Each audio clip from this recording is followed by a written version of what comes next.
Men have far more responsibilities in the early parts of the dating process than they did 70 years ago.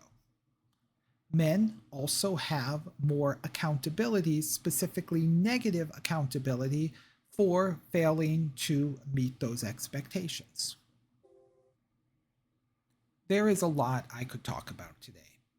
There is the T app.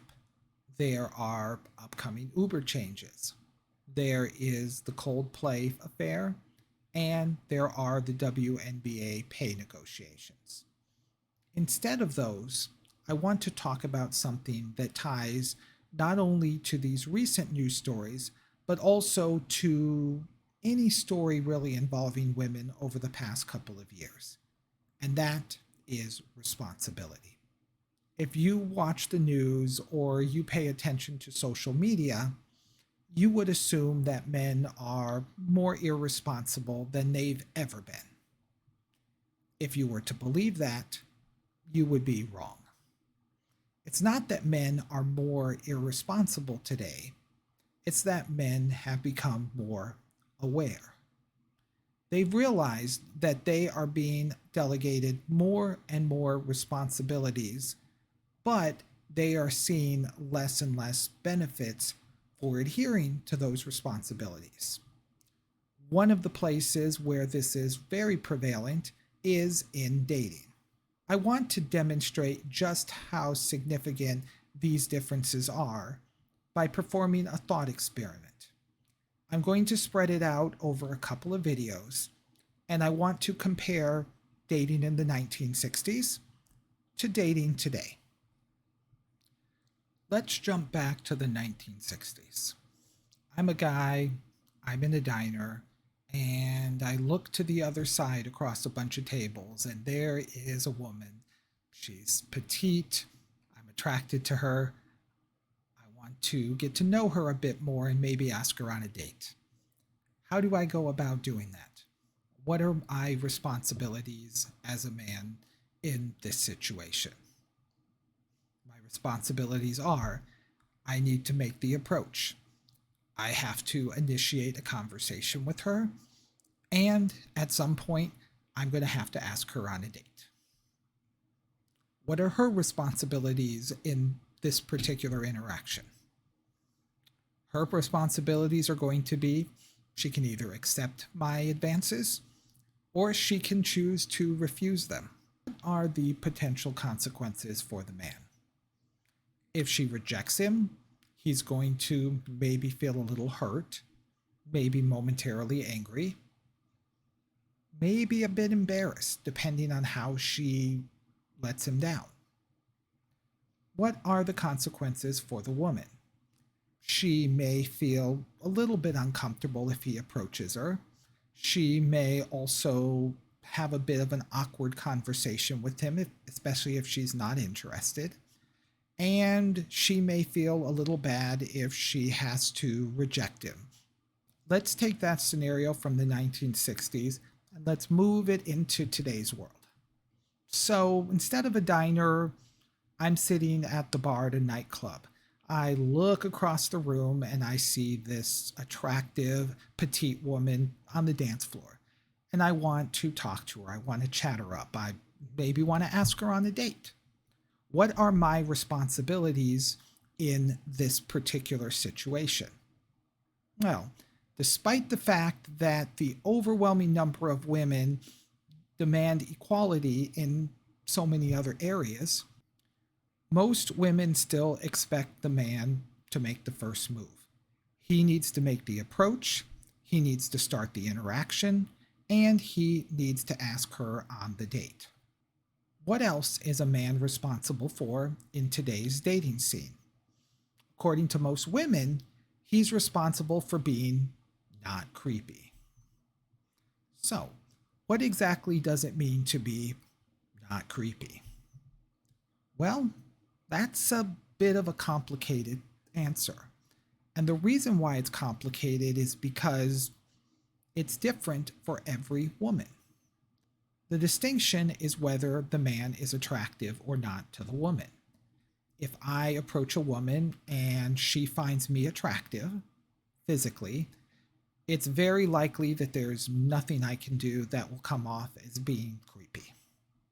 On the other hand, if I approach a woman and she doesn't like me physically, she isn't interested, it's far more likely that everything I do is going to come off as creepy. Not much you can do. So, what can a man do to know in advance if his approach is going to be creepy or not? There really isn't anything that he can do until he makes that attempt to see if she's interested in him or not. He really has no way to know. Consequences. What are the consequences for a man if he approaches a woman in person and she isn't interested in his advances? Well, of course, just like in the 1960s, he can be rejected. He maybe have feelings of rejection, maybe a little angry, maybe a little hurt. More likely he's going to be embarrassed, and that's because it's much harder to approach a woman without her being around other people or in some sort of crowd. There are several other consequences. Everybody today practically has a smartphone. So, if you approach a woman in a public place and try to hit her up, there is a good possibility that somebody is going to record it. Now, it could be a complete stranger, it could be the woman herself, it could be some of her friends. There is a good chance that that recording is going to go online for everybody and their mother to analyze and critique and potentially shame you for, particularly if it wasn't a good attempt. Also, if she didn't like the interaction, there is a likelihood that she will go online and spill the beans about how terrible the experience was. There are these "Are We Dating the Same Guy" groups, and of course, we have things such as the T-App, where these women can, in their own private circles, discuss various interactions that they have with men. And as a man, you don't really have any sort of input or ability to potentially defend yourself. If she's particularly bothered, she could get law enforcement involved. Whether you committed a crime or not, it's going to end up taking your time and your resources to prove that you are innocent. For the woman, what are her consequences if the interaction doesn't go well? The man can go online just like her and maybe post about how bad the experience was, but generally speaking, most men are not going to get a lot of sympathy from the internet community if they are rejected by a woman. Let's assume, despite all of the challenges the man has, he was able to catch the woman's attention, she was interested in him, and they agreed to a date. Wonderful. Let's take this back to 1960s. What would be the responsibilities of a man on the first date in that time period? He would be responsible for paying for the date. He would be responsible for scheduling the date. And he would usually be responsible for making sure that the woman safely made it to the date and back. That would involve either him picking her up and dropping her off, or him maybe getting her a cab to and from the event. For the woman, what are her responsibilities on the first date?